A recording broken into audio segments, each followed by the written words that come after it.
Des Japonais face aux Russes, et c'est bien Toledo qui trouve la solution, mais le poteau également, pas de but pour le joueur du Wisla Plock. Oui, de Toledo qui nous a également séduit. Ça joue très vite, ça joue un petit peu comme ce qu'a réalisé Tonnessen en début de match face aux Français sur les montées de balles. Un but pour les Japonais par Koshi, l'arrière droit. Il a été discret jusque-là. Un petit mot, juste Thomas, vous me dites très mauvais dans les pronostics, ce que j'assume totalement, en rigolant. De manière ironique, j'avais dit, vous allez voir, les deux arbitres vont être Gieding, Hansen, les Danois parmi les meilleurs au monde, si ce n'est les meilleurs pour cette partie. Eh bien, c'est eux qu'on retrouve pour ce match entre le Brésil qui marque son premier but. Vous voulez dire que Gieding, Hansen aurait dû être... Je n'ai pas dit aurait ça. dû être présent sur le match des Bleus. Écoute, on a eu la chance de rencontrer les joueurs de l'équipe de France au terme de la partie. Au diapason, tous. Ah oui, qui disaient, ce n'est pas une critique, c'est simplement qu'ils étaient étonnés de la désignation d'arbitres iraniens qui ne sont pas habitués à ce genre de confrontation sur le concert international, bien sûr.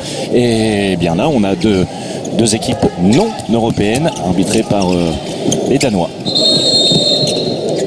La défense en 1-5 avec au poste avancé Clerston David Novaich. Cette défense 1-5, c'est même plus que le 1-5. Vous voyez, à l'opposé du pivot, eh bien on n'hésite pas du côté de Teixeira à monter très haut pour dissuader la passe. Elle est arrivée cette passe, il en profite, Koshi ou presque. Oui, avec le différentiel de gabarit, c'est un Japonais qui récupère le ballon et c'est Kairi Koshi.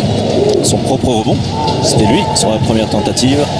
Et ensuite... vous commencez tout de suite, vous? Le rebond Kairi Koshi, non? Vous n'avez pas fait exprès? Non. Vous êtes un génie.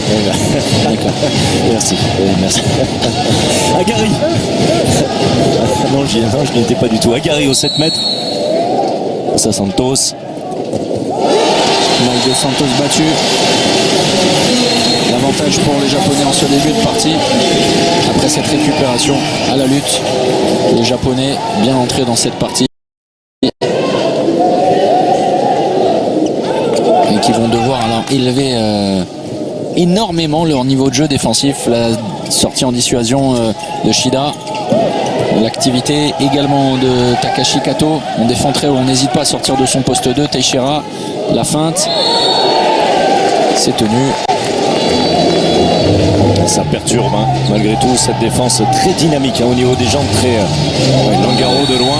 Il faudra trouver autre chose que ces tirs en demi-position. On revient sur une faute. Et un maillot tiré. Vous voyez, ça se passe à l'intérieur sur Potzer. Ça n'a rien à voir avec le tireur Langaro. Mais intéressant le combat que va livrer Alexandro Potzer. Il a un vrai coup à jouer, énormément d'engagement dans le temps. Suspension également, c'est impressionnant. Rien à voir avec le tireur Langaro. Mais intéressant le combat que va livrer Alexandro Potzer. Il a un vrai coup à jouer, énormément d'engagement dans le temps de suspension également, c'est impressionnant. Langaro et Thiagus Petrus de retour dans le secteur central. La course intérieure, c'est bien tenu par Teixeira avec deux pivots. Dans le jeu japonais, Shida pas de solution. Oui, quelle erreur.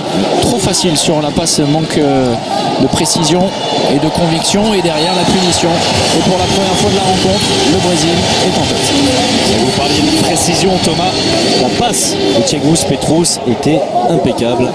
Alors qu'il était à la lutte avec Shida qui effectuait son repli défensif. Les droits brésiliens étaient parfaitement servis.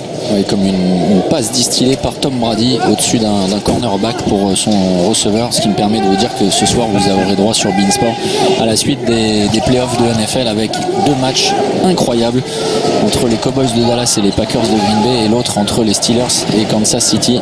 Franchement, deux oppositions très indécises. Et Shida dans ses œuvres qui vient perforer le bloc brésilien et tromper Mike Dos Santos. Resté un peu au vestiaire Mike Dos Santos en ce début de rencontre.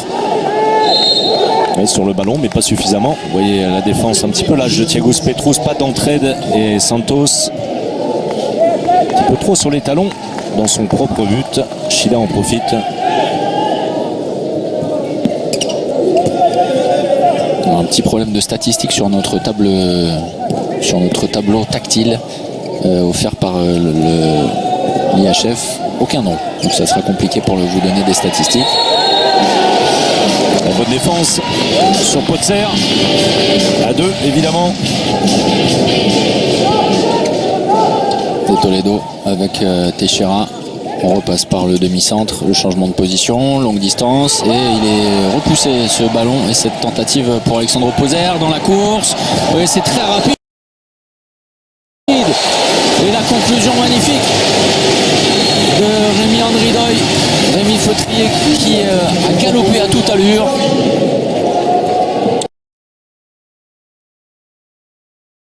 Et attention du côté des Brésiliens à ne pas se précipiter. Il faut travailler malgré tout assez longtemps face à des Japonais bien en jambes. Ce début de partie connaissent toute l'importance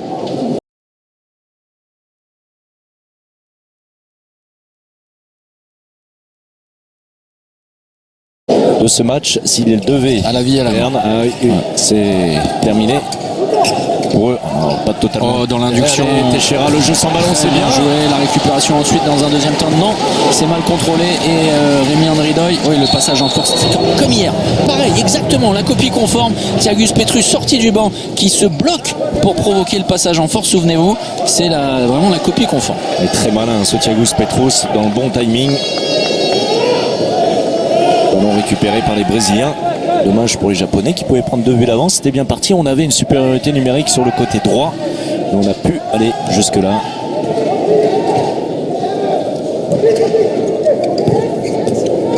Mais Toledo pour le temps fort. Il va falloir travailler plus.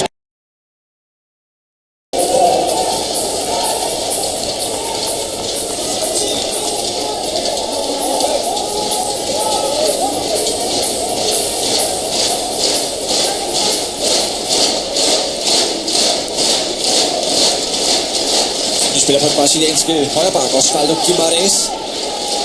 Og så er det altså med at holde tungen lige i munden og holde øje med rygnummerne, fordi det er med samme frisyre som Tufa ude på højre fløj. Der kommer det jo mere fra Langardo. Ja, lige præcis. I ser ham gå til sin favoritside. Stor fejl. Men de har jo også den udfordring i det japanske forsvar, at når Toledo og også Langardo springer op. De har jo ikke en kinamands chance for at op til. Nej, det har de godt nok ikke. Og det er også derfor, vi ser, at de bliver nødt til at være en lille smule mere offensive, end de har været indtil nu.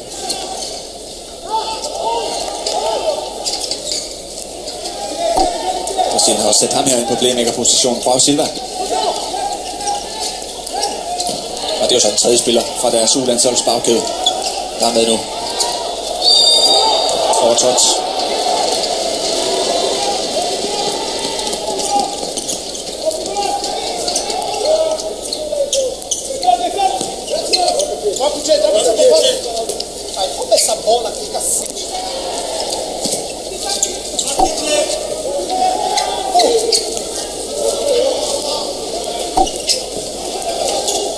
Brasilianske venstrefløj Novaes, der ligger meget, meget langt fra det.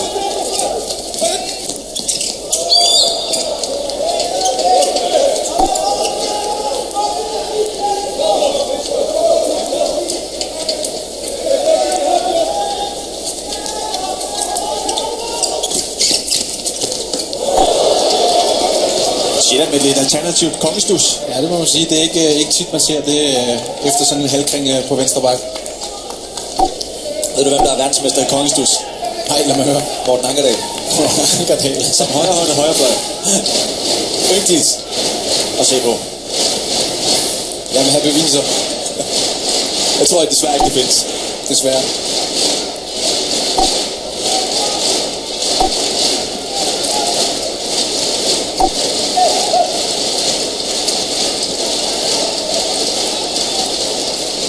Guimarães med fart i fødderne.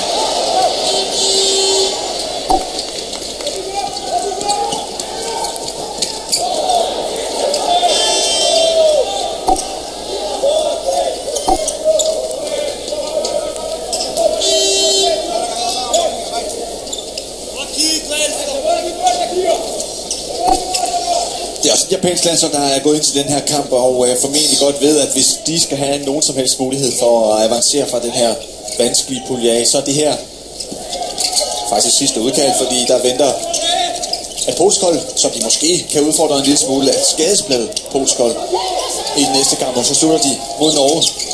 Og de skal finde 4 point, hvis de vil videre. Ja, det skal de. Og så givet med markering for passivt spil, så har Mads Hansen også løftet sin arm. Det er godt tryk. Og Udgaki.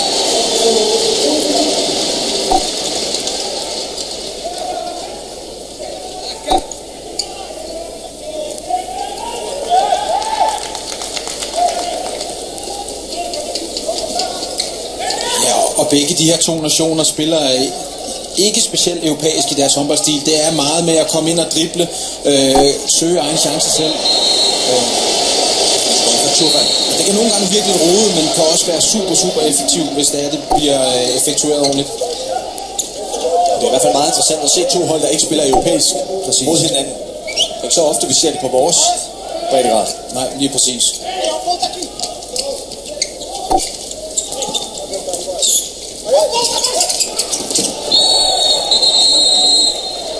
Jeg har nogle gange siddet egentlig med følelsen af, at de spiller hinanden mat. I den forstand, at det ikke rigtig fører nogen steder hen. De løber ofte ind i blindgyder, som her. Ikke? Nu skulle han have været taklet lidt mere rent, så der ikke var kommet et gult kort, men igen, han får ikke noget ud af det. Men du sagde også den anden dag, at når du ser Carlos Ortega stå i spidsen for et japansk landshold, så synes du faktisk, det er lidt smule ærgerligt, når han forsøger at få dem til at spille europæisk. Ja, og det synes jeg egentlig også, der skal være en snært af det, men jeg vil jo gerne have, at de spiller det her offensive forsvar, viser hvor hurtige ben de har, og virkelig kommer afsted op over banen. Ikke i stedet for til at starte med at stå nede i en 6-0, og så var de spillet ned. Vi ser også i dag, at lige så snart at brasilianerne spiller en overgang og gør noget andet, så stikker de frem på de steder på banen, hvor der ikke er en stregspiller. Og den skal jo i gang her, for han også stor arbejder. Fint sat sammen af Jeppe. En redning fra Kimura. Hans fjerde i opgøret. Han har haft en rigtig god start, det må vi sige. Du sagde, at de har søgt efter nogle redninger, og det så ud til, at de har fundet dem. Hans største force er jo også faktisk på de mest åbne chancer til modstandere. Vi så også mod Frankrig, at de redninger, han trods alt fik, det var på enten fløjeafslutninger, ja, på friskud, ja, fordi når de franskmændene fik lov til at skyde udefra, så var han brisket. Og sådan er det som ofte med keeper, der er vant til at stå bag ved offensive forsvar. De vil altid have deres styrker der, fordi det er det, han har kendt igennem hele sin håndboldopvækst. Men vi ser igen her en rundgang for brasilianerne, og så vil jeg rigtig gerne have, at der efterfølgende der kommer noget krydsspil på, så de kan komme ind i midtzonen på et fladt forsvar. Kommer Langardo og skyder over. Og der er han egentlig langt ind under 3 meter, og skal selvfølgelig tage chancen.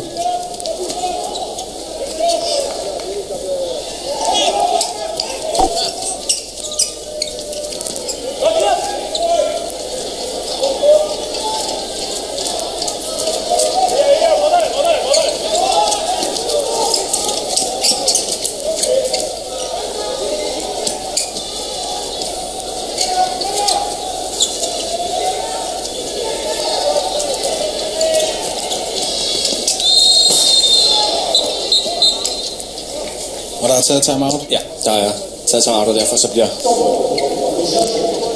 bolden altså stadig på japansk hænder. Forlangelse af Carlos Ortega, som jo ikke kan have haft mulighed for at holde ferie ligesom sine spillere. Nogle af dem i hvert fald fra Kolding København, og ikke har været sammen med dem, der så må blive tilbage. Lige præcis, og noget han heller ikke kan, det er at holde timeouten på japansk. Nej, så derfor står han her på engelsk, og så bliver der oversat bagefter. Play the falls! Play the falls! The pivot always out! And if now in fall, in the center or in the back, the top player go aside, what Kumamoto? Kumamoto will have to be on it. Det er altså manden lige til venstre fra Carlos Ortega, der står og agerer live-tolk. Simultantolker i virkeligheden det. Ja, stort set, ikke? Som Carlos Ortega siger på engelsk til japansk. Ja, det han gerne vil have, det er, at når de kommer ind og får et frikast, specielt i en midtzone, så skal de spille 2-2 med stregspilleren derfra. Der er ikke nogen grund til at skulle bygge spillet helt op forfra igen. Og det betyder også, at japanerne er afhængige af at have en på deres bænk, der for det første kan agere tolk, og hvis ikke man har en i staben omkring holdet, der kan det, så er vi jo nødt til at fjerne en, hvad skal man sige, en håndboldfaglig rolle, for at sætte en tolk ind, der kan fortælle, hvad der egentlig skal foregå. Ja. Jeg håber, der findes en bandagist eller en fysioterapeut, der kan begge præcis.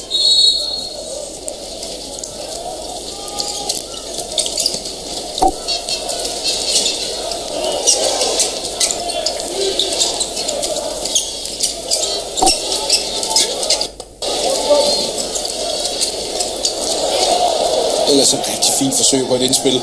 Og nu synes jeg, at brasilianerne har en chance for at løbe. Så er det bare med at komme afsted.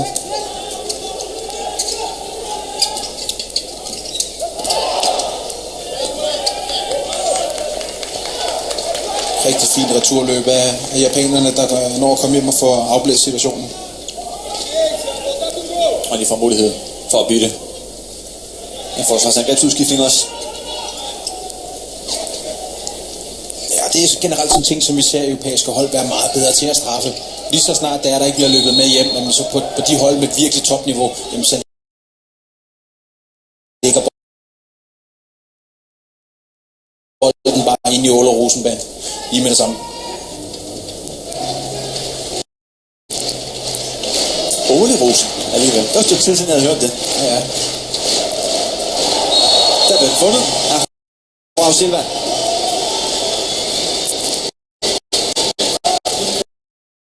Er næsten tæt på et selvmål, ikke?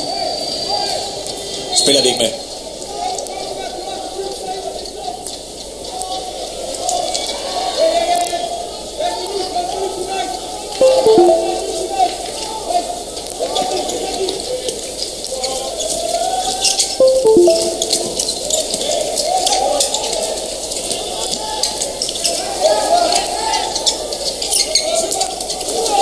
Og det giver 2 minutter. Ja. Udvisning til Tjofa for skubbet på Døj.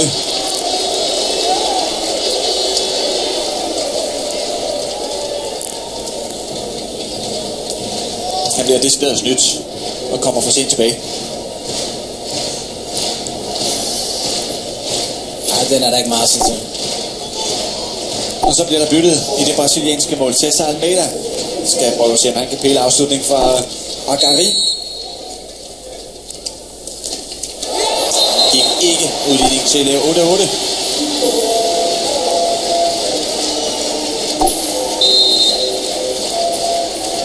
Ja, han har godt nok vist sig sikker på de her straffekast.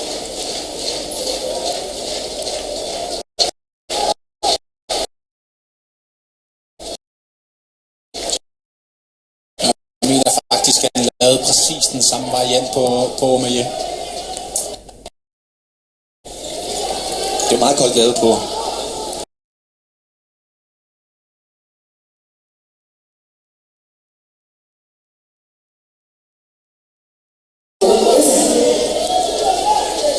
Og det er 2 hold, Brasilien og Japan, der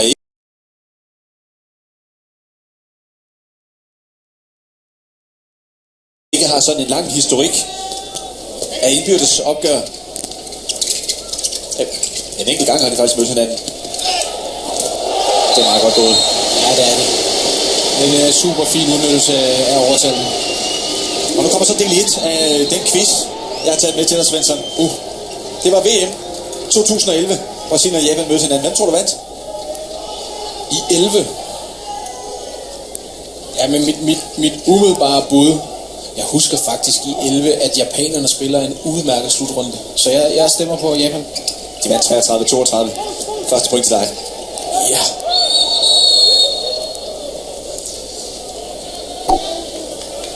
Advarsel til Døj. Ja,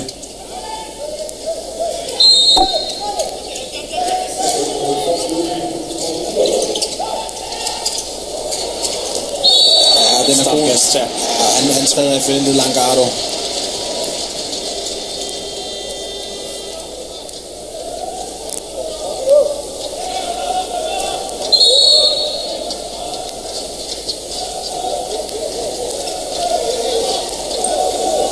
Kimura bliver stående ind i det japanske mål. Det var heldigt for Brasilien, at Chufas udvisning ikke nåede at udløb. Der kan han skyde straffekast. Der var han heldig. Og samtidig også lidt dygtig. Det er altså en meget flot håndboldmål.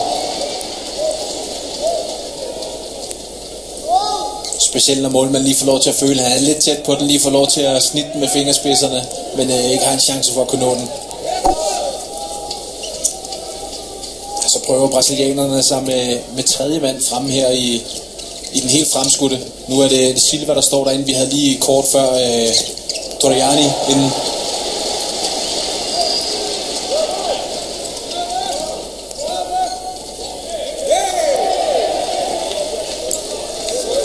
Santos sætter lige knytter 2 næver og giver high five til hele bænken. Hans tredje redning i opgøret. Billedet totalt på lejene fra hinanden forleden. Ja, jeg mangler egentlig stadigvæk at komme ordentligt i gang i opgøret.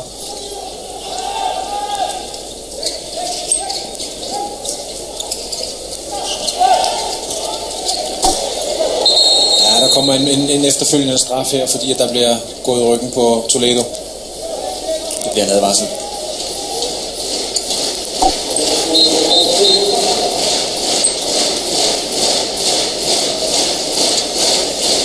Og så skifter brasilianerne venstrefløj. Her får vi lige Carlos Ortega i billedet, men de har ham her. Washington Silva har lige sendt slutrundens yngste spiller på banen helt over bagved. Med nummer 6 på venstrefløj, 17-årig Guilherme Torriani. Og det var 17 år.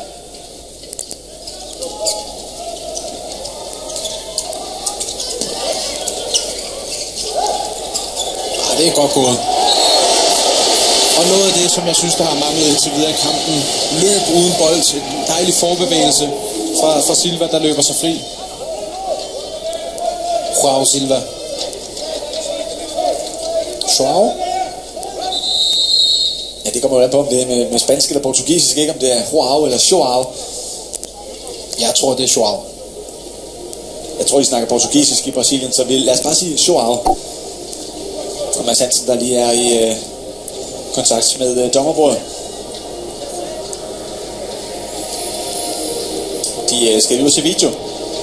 Spørgsmålet er, hvad det er, de skal se. Det må være helt ærlig at erkende, at der er vel ingen også to, der har opdaget noget. Ikke endnu, men jeg kunne tænke mig til, at det måske var omkring en forkert udskiftning, når det foregår der ved opgiverkastet. Og ansvar tager Mads Hansen selv. Sidder jo her midt i billedet. Observatør, IHF-observatør, tidligere topdommer, Bjarne Mogensen. Ja. Og ja, han er også fra Danmark. Ja. Eller er det om bolden, den er inde? Og Bjarne Mogensen, han har jo sådan lidt en uheldig historik med det her videomateriale. Det var ham, der sad med det til VM i Danmark i 2015, hvor han underkendte en sydkoreansk scoring i et opgør mod Frankrig, som efterfølgende viste sig at være inde. Men den stakkels mand havde ikke de rigtige billeder, og blev sådan set fanget på den forkerte fod af det forkerte kamera, og lavede en forkert kendelse, der kostede ham deltagelsen i slutrunden. Og det værste ved den historie var jo, at Sydkorea tabte med 1. Ja, det er klart. Det er meget, meget uheldigt. Mads Hansen har set det, han skulle, og vinker afvisende. Og vi så ikke det, vi skulle, men det er væk og afvist. Ja, hvad? Ja, jeg tror faktisk, at det var en forkert udskiftning. Han siger, at der var ikke forkert udskiftning, men forvirring opstår, fordi japanerne gerne vil spille 7 mod 6. Præcis.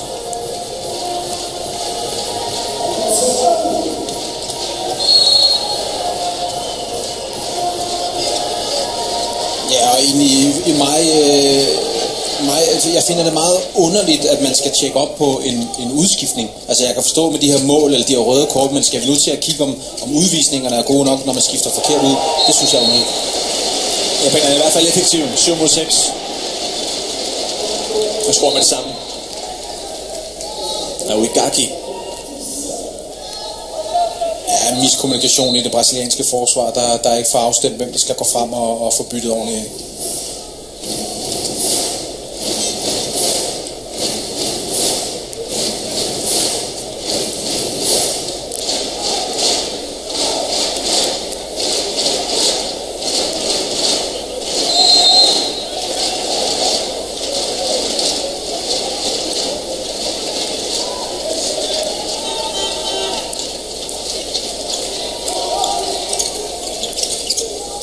Og så er der Santos med på angrebsstilen også. Han kan faktisk også godt skyde på mål. Et en fin de de buts d'avance pour les Brésiliens. La perte de balle, et oui, il sera perdu. Comme tout à l'heure, hein, lors de la perte de balle précédente sur l'engagement rapide. On veut évidemment mettre en difficulté les Brésiliens. Ça n'est pas comme ça que le Japon va pouvoir se rassurer. Vous l'avez vu, hein, notamment sur Da Silva et sur sa fixation. Là, on lui arrache le maillot. Les arbitres, et on le constate avec grand plaisir, sont beaucoup plus dans le sens du jeu que lors du match précédent. On le répète, hein, messieurs Guedin et Hansen, Et tu vois, dans les mains, et derrière, la solution trouvée en 2 temps. Plus 3, le plus gros écart à 5 minutes du terme de cette première période. Les risques pris par Carlos Ortega. On va évoluer en supériorité numérique à 7 contre 6 avec 2 pivots, en faisant sortir le gardien aux défenseurs brésiliens de s'adapter. Ils sont redescendus évidemment en 0-6. Oui, ça a duré très peu de temps, et on va reparler de l'intérêt de ce genre de situation. Vous m'expliquerez, François-Xavier, vous qui êtes le spécialiste. Oui, du handball japonais, bien sûr. Non, mais parce qu'on l'a déjà vu parfois. Oui, Pourquoi commencer sur un enclenchement juste sur le premier temps, même pas le premier temps de fixation, mais même pas sur le premier temps fort. C'est vraiment juste pour démarrer l'action. Bon, écoutez, je vous avoue. Ah oui, d'accord. Le pastis, le saké même de Mike Dos Santos, qui a pour le coup saqué son adversaire. Le ballon qui est resté un petit peu trop dans les mains. Regardez. Oui, bon, c'est pour tout. Attention, cette fin de première période, c'est dommage. Oui. Les Japonais qui... L'entame de match était parfaite, avec énormément de concentration, et on le répète, hein, sur les engagements rapides. Vous le voyez, les deux ballons perdus qui ont ensuite coûté des buts aux Japonais. Et bien, ça explique également l'écart au score. Plus 4 désormais. Et on est repassé en 1-5. Oui, l'activité défensive, énormément de mobilité de la part des Brésiliens, et on oblige les Japonais à trouver des solutions compliquées. Mike Dos Santos qui s'est imposé là-dessus, permettant aux Japonais de conserver la balle, mais c'est beaucoup moins évident. Alors on va le constater, regardez l'entrée sur votre image du deuxième pivot, Daichi Komuro. On est en train de s'échanger le ballon. Voilà. L'enclenchement débute avec le changement de position. Shida, et hop, on sort immédiatement. Oui, c'est uniquement pour fixer. Alors on va essayer de l'expliquer comme ça. Fixer la défense visuellement, puisque le joueur n'agit pas directement en ce moment-là, mais il étire, il écarte la défense. Mais vous aurez remarqué dans le ton que j'emploie que j'ai même des difficultés à y croire moi-même. C'est ça. Parce que je vous raconte, c'est vrai que c'est comme c'est totalement à l'opposé du ballon. Oh non, erreur de Mike Dos Santos, qui se fait punir par Watanabe, qui a été l'un des meilleurs japonais face aux Français, Jin Watanabe.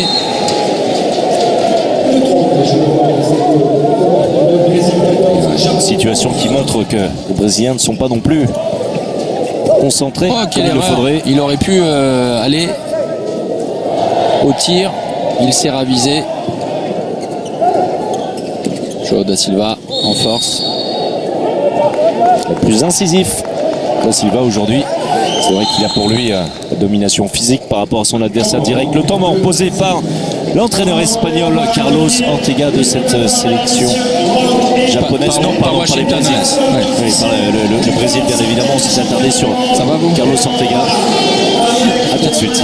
La journée a été longue. Eles vão sair, passa a bola aqui, cai aqui. E vou sair daqui e vem pra cá. Só isso, vai até o 7. Se tiver normal, com 6, vou fazer uma abertura pra Thiagos aqui. Ok? Ok? Só isso. Ninguém entendeu o 7. Ninguém entendeu o 7. Sétimo, João, tá simples. Trabalhamos a bola, passa a bola pro meio, que é pro mesmo lado que você passou a bola. Vai entrar o 7. O pivô só vai correr pro lado contrário. Vai entrar o Osvaldo aqui pra jogar no meio aberto. Tá bem?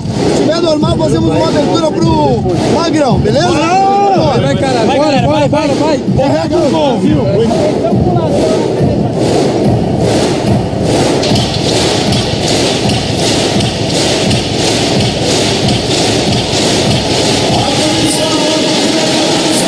La prise de pouvoir du Brésil s'explique également par l'influence moindre de Kimura dans les buts qu'on avait laissés à 4 sur 10. Il est à 5 sur 19. C'est une vraie tendance. Et également. Thomas, un mot sur le temps mort brésilien? Je vous écoute. L'entrée en deuxième pivot de Da Silva. Et plus d'activité, c'est ce qui a été demandé pour terminer. Eh bien, ballon perdu, l'occasion pour les Japonais à droite. Voilà, c'est fait. Watanabe, la finition. Le Japon n'a plus qu'à 2 buts. En cette fin de première période, les Brésiliens qui dilapident. Petit écart réalisé enfin. Avec de vraies grosses erreurs.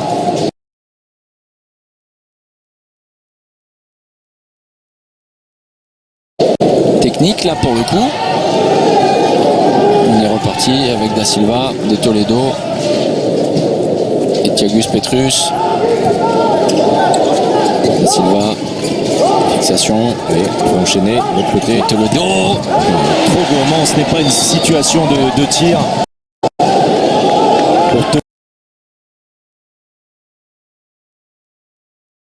Technique là pour le coup. On est reparti avec Da Silva, De Toledo et Thiagus Petrus.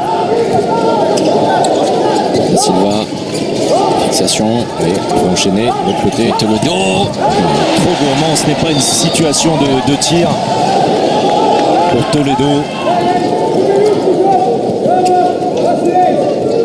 Et puis De Toledo n'est pas Olivier Gnocas par exemple, ni Daniel Narcisse. Alors ça n'est pas le même poste, mais tout de même il est beaucoup moins aérien. Il a voulu jumper. Oh, c'est malin ce que vient de faire Lucas Candido. Très difficile. Et ça c'est pas mal. Supériorité. Allez, poussez le ballon à droite. Bon, bien à gauche. Et Mimi Andrinaï. Oh, c'est fermé par Mike Dos Santos.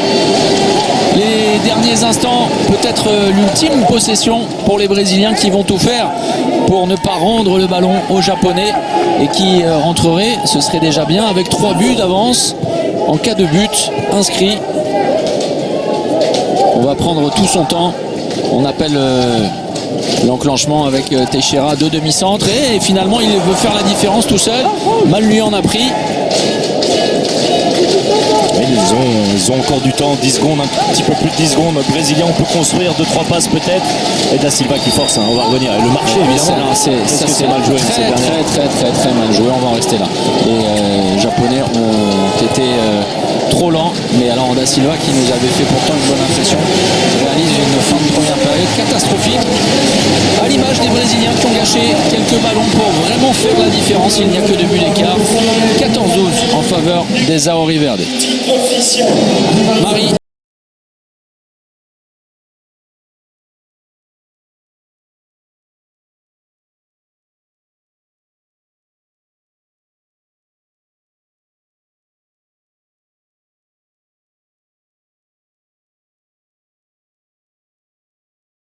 Définitivement, Oui. pour l'instant, ils sont là et bien là avec un gardien plutôt correct aujourd'hui, Kimura. Mais sincèrement, on a l'impression, la tendance est largement brésilienne.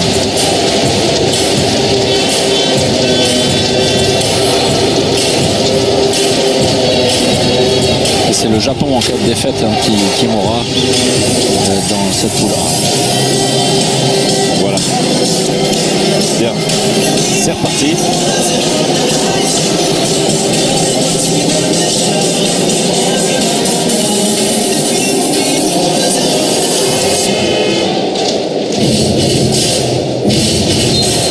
La constance, voici l'une des clés dans ce second acte pour les Japonais qui ont été trop irréguliers. Les Brésiliens, eux, ont eu un net avantage, mais qu'ils n'ont pas su concrétiser. Résultat, l'issue de cette rencontre est ouverte. Les Japonais possèdent une dernière chance d'exister encore dans ce mondial. Shida. Allez, mauvaise répartition, ce sera un 7 mètres. On ne va pas accorder le but, considérant que le pivot japonais était en zone avant de déclencher, mais ce sera bien un 7 mètres. Regardez la mauvaise répartition avec Toledo qui arrive bien trop tard. Il est pris ensuite dans le duel avec le pivot japonais. On va retrouver pour ce 7 mètres Dani Agari. Face à Almeida, on le disait, le bourreau des Nantais à la Trocardière. Sur sa ligne, eh bien non. Et bien voilà, ça c'est du pur Almeida dans le texte. qui cède malgré tout sa place. Dans ce début de seconde période, c'est bien normal. Hein. Oui, alors l'impact du tir est très très moyen. Pour le moins. Teixeira, on est reparti côté brésilien avec Langaro, avec Pozer, les mêmes hommes. Et Toledo, qu'en début de rencontre, le tir de loin, il est mis dans une bonne situation. Pour le plein centre, personne sur lui. C'est facile pour Langaro et ses grands segments, sa puissance également. Avec un oubli, regardez, alors je vous parlais de problème de répartition sur la défense, dans la défense brésilienne sur l'action précédente. Là, c'était flagrant également dans le bloc central japonais. 4e but de Langaro.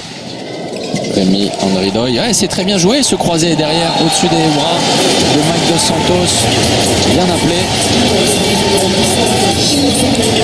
Problème de changement sur un simple croisé avec Teixeira, qui lui croise, mais avec son collègue, ce qui est toujours très délicat. Et les Japonais sur la vitesse qui arrive à marquer. Pozer, changement de position avec Langaro à l'opposé, Teixeira. Il n'est pas en mouvement des Toledo et les explications 2 minutes pour un tirage de maillot et arraché même Alexandro Pozer par cet homme Kohei Narita qui va pouvoir décoller tranquillement mais jusqu'au banc. Les deux, on a vu les 2 maillots tirés. Et c'est le Narita qui est puni. Et aux Brésiliens d'en profiter. Ah, c'est très très bien joué. C'est bien, c'est très sur bien. La continuité de l'action, ça c'est très intéressant de la part des Brésiliens. Une belle première passe pour trouver Teixeira à l'intérieur.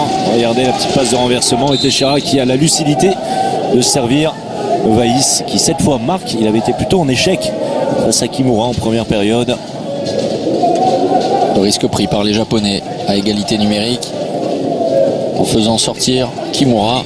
Attention à ne surtout pas perdre le ballon et vous voyez, hein, on n'hésite pas encore côté brésilien avec Novaïch à défendre très haut et là on s'est ravisé côté japonais en infériorité numérique désormais. Repoussé, refoulé. On se marche un peu dessus côté japonais. C'est totalement désorganisé, le bras levé, la menace d'un refus de jeu. Et malgré l'absence de Thiagus Petrus, les Brésiliens sont très en place. Thiagus Petrus qui est en milieu de banc. Oh, incroyable, oui. Incroyable. Ah ouais, non mais quelle erreur. Mais vraiment, c'est une erreur de débutant quand on commence le handball. Oui, je dirais plutôt d'investissement. Là, j'ai pas envie de me casser la tête. Vous voyez, je me mets en zone. C'est une très bonne décision, à mon sens, oui, Monsieur Hansen, puisque c'est totalement volontaire. Hein, c'est pas dans la lutte pour récupérer le ballon. Donc, scène faite, justifiée. On a laissé Almeida s'illustrer lors de son dernier face-à-face. Changement de tireur avec Mekaru. La fixation. Oh, le gros temps. La fixation pour battre le gardien brésilien. Bien joué pour revenir à 2 buts. Oui, la erreur des Brésiliens à nouveau avec un peu d'insouciance. Oui, de nonchalance même, hein, de facilité pour Teixeira. Langaro, allez, jusqu'à l'aile peut-être. Non, en puissance. Des Toledo qui va obtenir le 7 mètres. Justement, Rémi Doy. Oui, alors ça n'est pas l'action la plus aboutie, mais vraiment le différentiel physique est tellement important avec des joueurs comme Langaro, comme des Toledo, qui ont réussi à faire la différence. Et le pauvre Rémi Andridoy est bien seul. Tchoufa, Kimura. Et c'est Tchoufa sous la jambe qui remporte son duel pour redonner 3 buts d'avance au Brésil.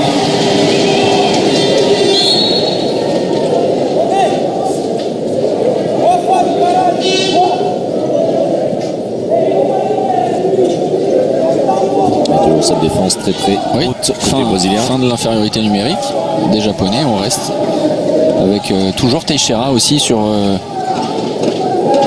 poste 2 en dissuasion. C'est lui dans la course qui vient buter. C'est refermé. Très bien joué. Cette fois, on a effectué le changement. Bonne défense de cet homme qui a remplacé Thiagus Petrus, Ponciano. le secteur central. Oui, inquiétude pour Thiagus Petrus. Ah, le Schwenker, c'est très bien joué. Et derrière l'arrêt. Oui, non, oui, non. Incroyable. Incroyable cette séquence avec Mike Dos Santos qui fait se réveiller le public et l'intégralité du banc brésilien. Regardez, on va garder ça. La roucoulette, une première fois, elle glisse et elle n'est pas entrée avec cet angle. On s'en rend mieux compte. Ça a frôlé, ça a léché la ligne de but. Oui, alors, c'est-à-dire que là, ça va être problématique. Si on défend campé sur la zone des 6 mètres, les Japonais vont se faire punir systématiquement. Et c'est Longaro qui en profite, le meilleur tireur côté brésilien aujourd'hui, mais sans contact facile avec le pied à 8 mètres. C'est une mission impossible pour Kimura. C'est bien ce que fait Thiago Ponciano.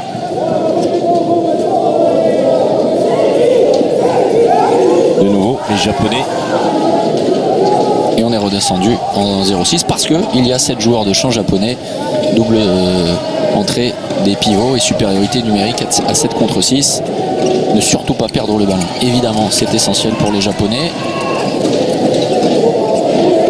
Et là, on garde cette utilisation d'un joueur de plus. Non, ça a très peu duré, le point long. Très bon tir. Très bon tir. Côté de Tokuda, c'est parti très vite. Coin long, un rebond.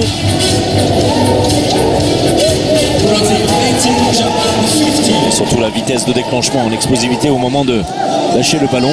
Alors avec une vitesse de jambe également dans la course. De tout petits appuis, mais très rapides.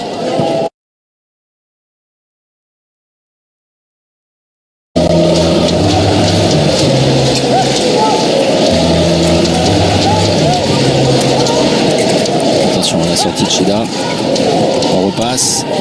Ouais, avec le dribble, attention parce que là, il était tout proche du visage et c'est trop facile vraiment. Que ce soit sur des points de fixation, sur du contournement, les Japonais ont du mal vraiment défensivement. Le jet de 7 mètres pour une défense en zone. Un contre, Ouais. et me semble-t-il, d'un défenseur largement en zone. Cette fois, c'est Monsieur Gueding. On revoit ce Schwenker de Longaro et la finition. Là. Et puisqu'a priori, De Toledo a occupé la zone pour venir contrer ce tir. On retrouve celui qui avait été en réussite sur la tentative précédente, Mekaru. Et face à Mike Dos Santos, on a conservé le gardien qui est monté clairement en régime vraiment. 10e arrêt à plus de 40%. Incapable de s'imposer dans le début de rencontre, mais alors si l'impact tout à l'heure sur l'arrêt d'Almeida était très médiocre, celui-là est complètement minable. Plein centre sur le poitrail. Quand vous y allez, Non mais rien du tout. C'est-à-dire vraiment. un petit peu au milieu du but. Voilà. Costaud, malgré tout. Santos. Oh là là, quelle facilité. Et là pour le coup un joueur de Toledo qui n'a pas sincèrement convaincu en tout début de rencontre, mais qui a trouvé sa vitesse de croisière. Shida qui réagit très vite sur l'engagement rapide. Les supporters du Japon, les supporters du Brésil. Vous continuez à nous laisser vos messages sur le hashtag BeanHand2017, BeanHand2017, comme certains de nos téléspectateurs, comme Pierre Ixchel, qui est un spectateur très attentif de cette rencontre, qu'on salue chaleureusement. Ça me dit quelque chose, ce nom. Grand amateur de football américain devant l'éternel également. Voilà. Attention à cette passe C'est complètement récupéré. ratée. Et Derrière, une solution pour Potzer. la punition, non. Potzer qu'on a vu meilleur, malgré tout. Et la faute de Potzer. 2 minutes au moins pour Potzer. Oui, Attention, on va se consulter. Non, il revenait, il était en retard. Alexandre Potzer, pas de sanction. Alors, ou la frustration d'avoir Au-delà manqué de- ce de tir, minutes. ou le manque de maîtrise, tout simplement. Oui, vous voyez, ça ne méritait pas plus que 2 minutes. Non, non, du tout.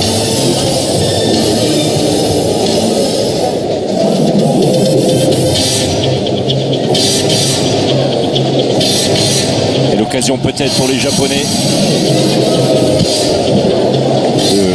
de coller un petit peu.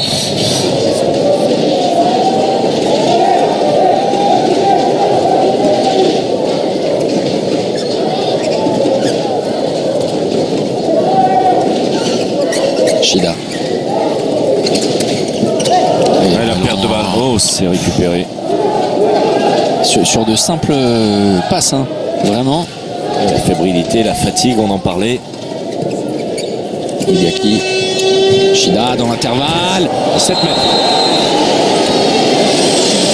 Alors, oui, franchement, on partage presque l'avis. On va le revoir au ralenti parce que c'est allé très vite.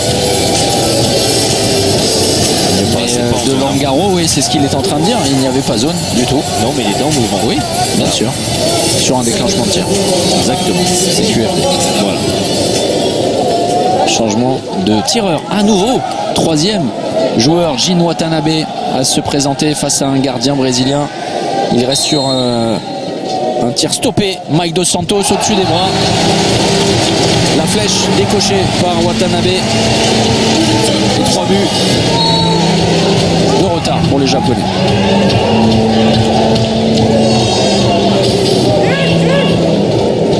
Les Brésiliens toujours en infériorité numérique suite aux 2 minutes d'exclusion de Potser. Langaro, l'utilisation des mêmes hommes. On aura droit à un jour de repos côté brésilien. On va tenter de mettre à profit. Il va rester côté gauche. Kersten David Novaïch, pas de gardien, 6 joueurs de champ. Et de Brésiliens. Donc de maîtrise technique de Toledo. Double changement, attaque-défense. Uegaki. Et Tokuda.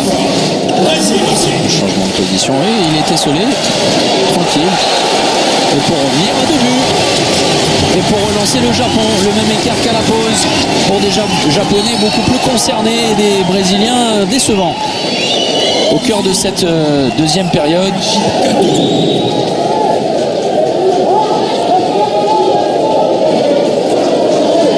À plat, la défense japonaise. Et toujours cette même base arrière côté Brésil. Avec quelques joueurs qui donnent des signes de fatigue, hein, clairement. Teixeira ne montre pas grand-chose aujourd'hui. Le 32e pivot de Toledo et Langaro, le meilleur brésilien. Langaro, voilà, ça c'est bien joué. Mais derrière, ça tient côté japonais.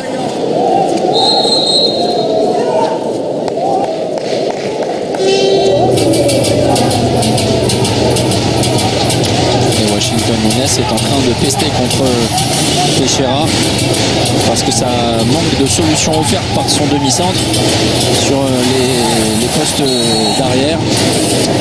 Et Teixeira qui n'impose aucun rythme, en tout cas aucun rythme favorable à ses arrières. Systématiquement, il doit se poster en deuxième pivot. Là, on est même 3 pivots d'un coup, on ne s'est pas compris. Teixeira qui ressort à l'opposé. Superbe. Pour trouver la solution, c'était mal embarqué. Shida, l'engagement rapide et c'est tout de suite replié par les Brésiliens. L'entrée à l'opposé en mouvement de Jin Watanabe. Et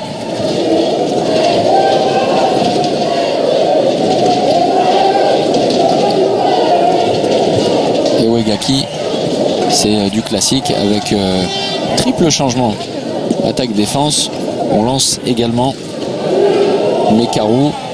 Côté gauche. Bras levé, on a mis du temps avec tous ces changements dont vous parliez. On a pu construire l'attaque. Protection. Et on va tirer rapidement. Et à 2. Avec Mekaru peut-être. Alors là, compliqué malgré tout. Oh, la feinte. C'est pas compris. Le double coup. Oh, dommage. C'était très spectaculaire. Faute. On revient à la faute sur l'ailier. Gêné au moment de prendre son impulsion. Oui, alors là, c'est une passe sur Geffran et un tir immédiat. Les Japonais n'ont plus trop le choix. On va voir si l'application est stricte. Dommage. Le tir désaxé. Mekaru.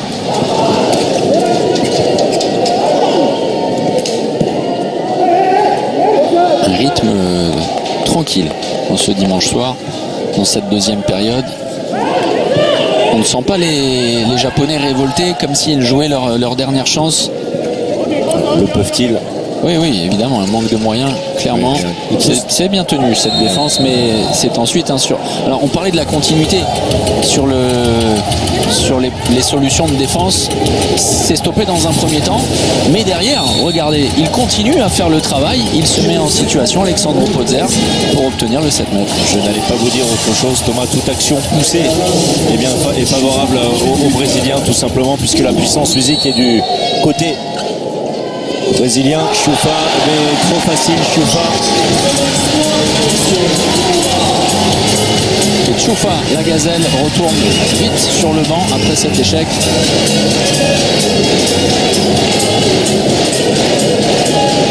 Il peut s'en vouloir.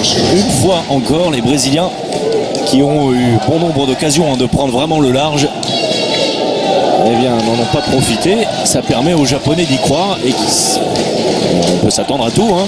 Évidemment, avec 2-3 coups de folie. Oui, mais alors, c'est compliqué, hein. C'est vraiment très poussif. Interception manquée, là, encore à la limite.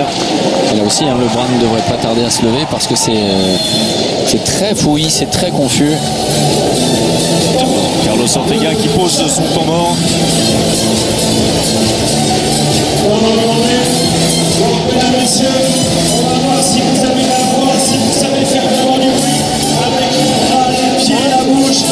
En tout cas, on va faire exploser le décibelmeter. Donc, tout est en place. Attention, quand ça va s'enclencher, je vais entendre le maximum de bruit pour faire exploser le décibel.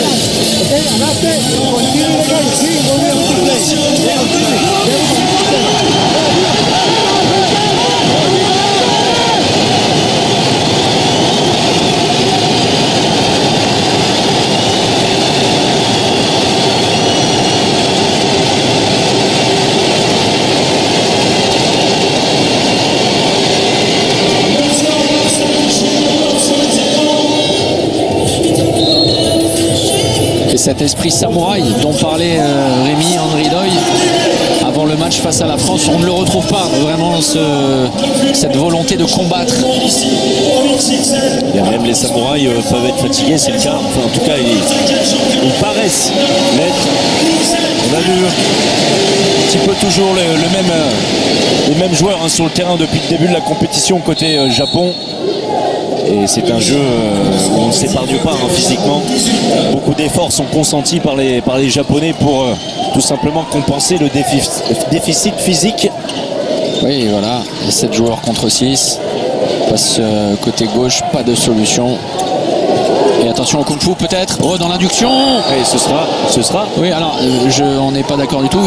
Il semble avoir coupé la zone sur sa course comme ça intérieure. Dommage, une glissade alors qu'il s'était bien démarqué. Oh, super. Oh, magnifique. Quel mouvement, le 1 contre 1, regardez, avec Silva qui n'y voit absolument rien. Le bon tir coin long avec la barre transversale, ça rentre pour ce petit arrière droit qui montre beaucoup de qualité. Tokuda.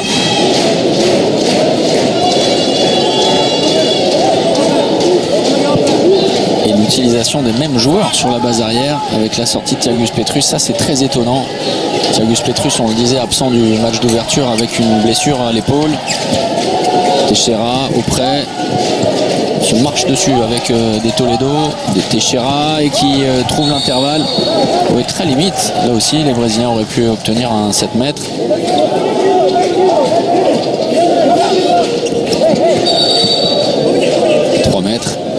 Sur ne pas commettre de faute bête. Langaro. Le gros travail. Gros travail du pivot, mais derrière, Kimura vient fermer et l'opportunité de revenir à une longueur. Oh, il effectue l'arrêt, Mike Dos Santos. Quelle occasion pour les Japonais de recoller un but et ça va aller très vite en face. Et Kimura est là.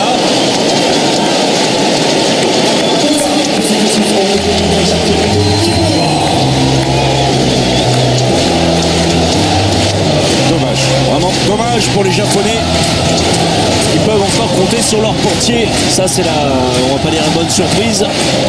Mais ce n'était pas forcément attendu après ce que nous avions vu lors des 2 premières sorties des Japonais. Le 10e arrêt déjà.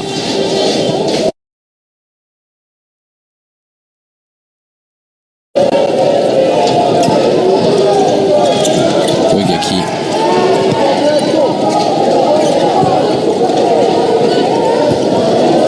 Tokuda. Bon levé. Tokuda, toujours. C'est touché par Mike Dos Santos. Et une nouvelle opportunité ratée par les Japonais qui ne réussissent pas à revenir à une longueur. C'est le même écart qu'en début de seconde période. Ils ont laissé passer l'orage, ils ont réussi à revenir, mais ils ne font pas le lien encore. Ça manque vraiment de constance et de contenu. Écoutez, pour une équipe comme le Japon, le meilleur moment pour faire le lien, comme vous dites, voire passer devant, C'est à la fin. C'est à la fin, exactement.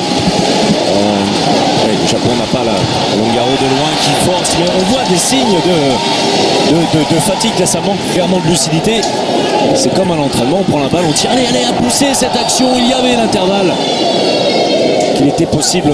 On les sent très fatigués, les Brésiliens. Teixeira demande à sortir, il est carbonisé. L'utilisation des mêmes joueurs, hein. Regardez, c'est très simple. Quand on regarde le temps passé sur le terrain, c'est assez saisissant.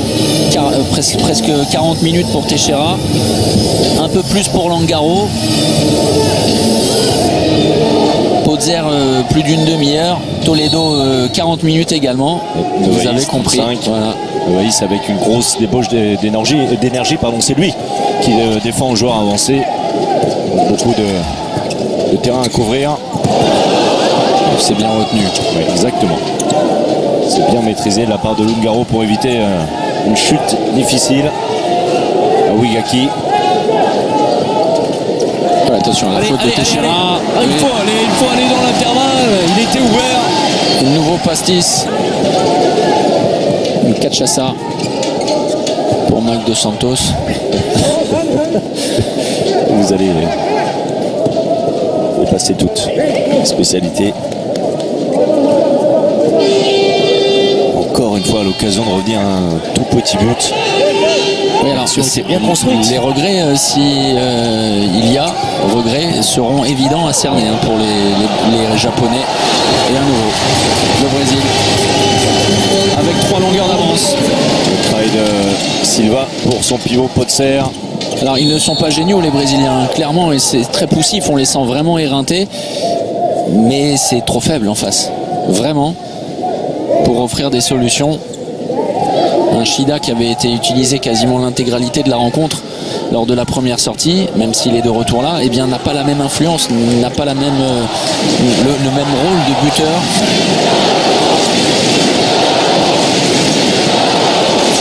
Le but tenté qui a pris fait et cause pour le Japon. Ça passe cette fois, alors que c'était bien plus compliqué que sur les occasions précédentes. Oui, et alors qu'hier, on se souvient que face à la Pologne, l'ensemble du public était pour le Brésil. On prend toujours fait et cause pour Le plus faible. celui supposé, le plus faible. Parce qu'hier, c'est les Polonais qui nous ont paru très faibles face aux Brésiliens. Changement de gardien de but, vous le verrez sur la prochaine défense brésilienne. Almeida a pris place. De Mike Santos. João da Silva. Oui, le 1 contre 1 derrière le coin long.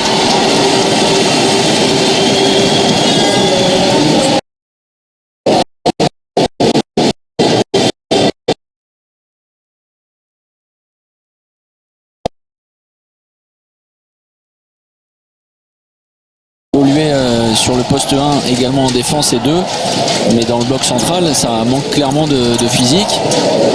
On a vu Cristiano Sullivan avec le même genre de gabarit défendre face à la France, Et qui a reçu un carton rouge Sullivan pour 3 fois 2 minutes. oh là là, c'est mal embarqué cette action. Pour le moins. Oui, allez, c'est bon, gros arrêt. Franchement, il est venu, il a surgi pour empêcher les Japonais de trouver la solution sur ce kung-fu. le jeu sans ballon qui a permis aux Japonais de trouver une situation de tir. Almeida qui peut vraiment terminer la partie rapidement. C'est sans doute voilà pourquoi l'entraîneur brésilien, le coach brésilien a pris cette option, parce que Santos était bien en place dans cette seconde période, sauf que Almeida, comme vous dites, est capable sur 5-6 minutes, souvent même plus longtemps, bien de fermer son but, comme on dit, de construire un mur. Et c'est de nouveau un ballon de plus 4 pour les Brésiliens après cette tentative de Sheila.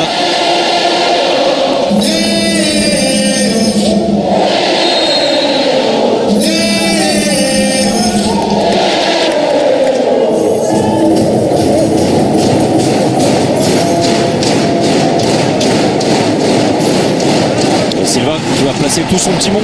Il a la responsabilité de cette attaque en tant que meneur de jeu en remplaçant Teixeira. S'appuie sur la sortie de Potzer, entré en deuxième pivot. On a beaucoup vu ça du côté du Brésil. Attention parce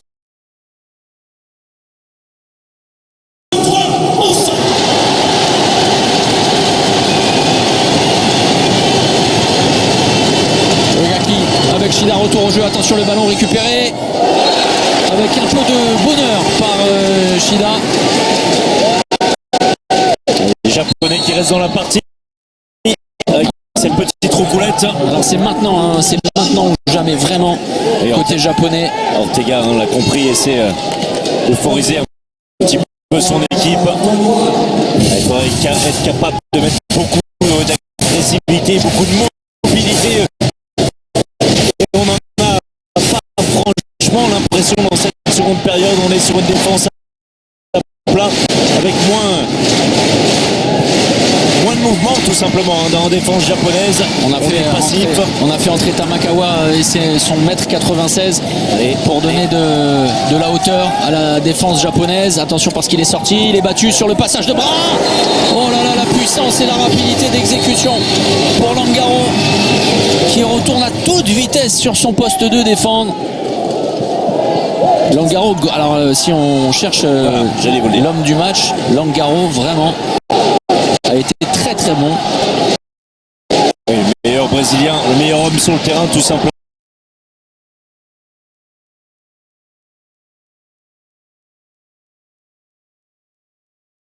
Ça ressemble à la fin. Ouais, les Brésiliens vont prendre tout leur temps. Désormais, placer une attaque cohérente. Et alors, vous le voyez en bas de votre écran, Carlos Ortega qui demande de sortir. On est sur une individuelle à 3-3. Pratiquement, le premier joueur est éliminé. C'en est fini. Et bien voilà, c'est la fin des edamame, les haricots japonais. Non mais c'est vrai. Vous savez ce qu'on vous sert. Les hamame verts. Silva qui a trouvé la solution, mais évidemment la défense est très très ouverte du côté japonais, même si on marque tout de suite dans l'engagement rapide. Et regardez la défense. Alors on n'a plus le choix côté japonais, évidemment. Attention à bien remporter son premier duel, sinon les espaces se feront béants. C'est raté. Le petit slalom géant. Petit slalom tout court. Et géant parce que Tamakawa était attentif, son mètre 98. Je lui ai enlevé 2 cm tout à l'heure. Ouais, de Silva qui oublie de jouer sur cette action.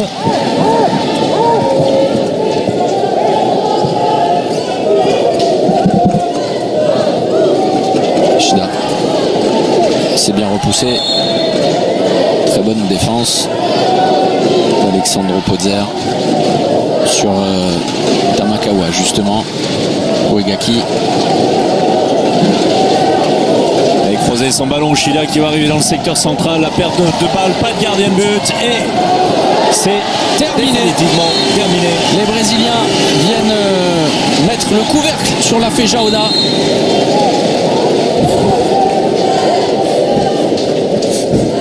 C'est parce que nous n'avons pas mangé, j'ai très faim. C'est pour ça que je fais vous êtes un spécialiste de la cuisine asiatique. Il aurait été le meilleur japonais. Oh, erreur. Attention, ça n'est pas tout à fait terminé. Oui, alors erreur avant tout erreur tactique à ce moment-là du match en menant de 4 buts. Oui, 3 pourquoi minutes 30 à ne pas cacher le Exactement. ballon sous le maillot? Et bien voilà, ils sont complètement relancés et Niles Washington n'en croit pas, Washington Niles n'en croit pas ses yeux. Pourquoi se précipiter? Pourquoi prendre autant de risques pour d'une situation de plus 5 revenir à un plus 3 bien bancal désormais? Potzer. Ouais, là, attention, les 2 minutes. C'est involontaire, Alors ça, mais peu importe. C'est terrible. C'est 2 minutes. terrible pour les Japonais. Le risque, hein, évidemment. C'est le risque lorsqu'on est si haut, la main de Cauchy dans le visage de Longaro. C'est bien, Cauchy, le geste de fair play.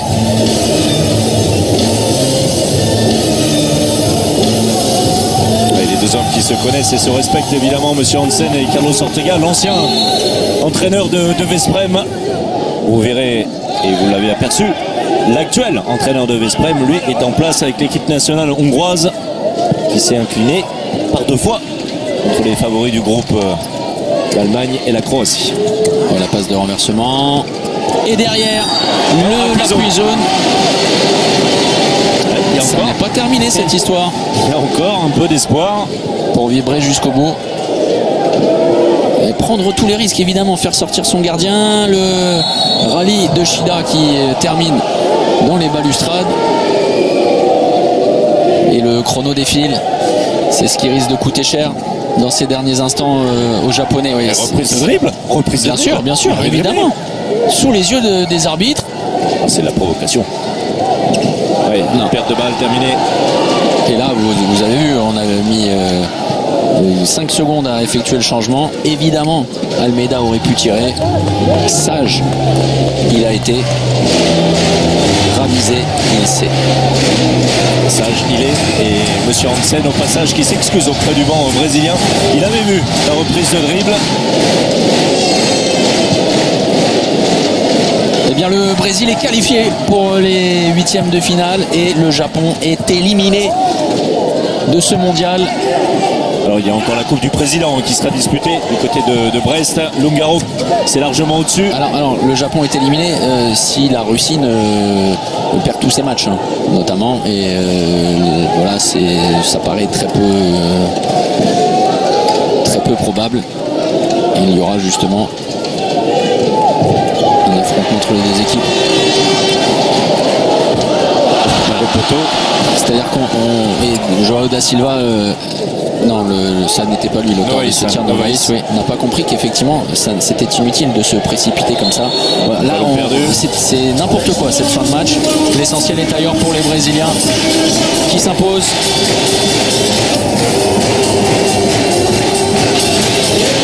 Et regardez la joie des Brésiliens qui ont compris évidemment l'incidence de cette victoire 27-24 qui fut compliquée malgré tout à se dessiner face au Japon. Compliqué parce qu'ils n'ont pas su tuer le match vraiment en relançant par moments les Japonais et le coche a été manqué parce que les Japonais ont eu 5-6 ballons pour revenir à -1, jamais capable de revenir talonner comme en début de partie les Aori Verts. Ça a été le tournant. Pendant 3-4 minutes, les Japonais ont eu des occasions pour revenir à un but et mettre peut-être en difficulté mentale et physique les Brésiliens. Ça n'a pas été le cas. On a vu les Brésiliens fatigués qui avaient joué hier un gros match face à la Pologne. Les Brésiliens sont qualifiés. C'est bien l'essentiel pour cette équipe.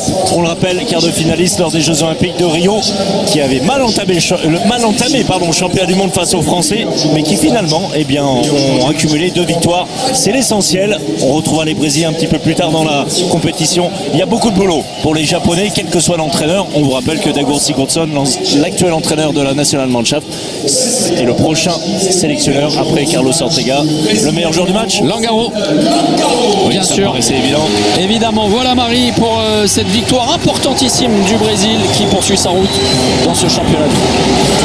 Merci Thomas et merci François-Xavier pour cette rencontre entre le Brésil et le Japon remportée.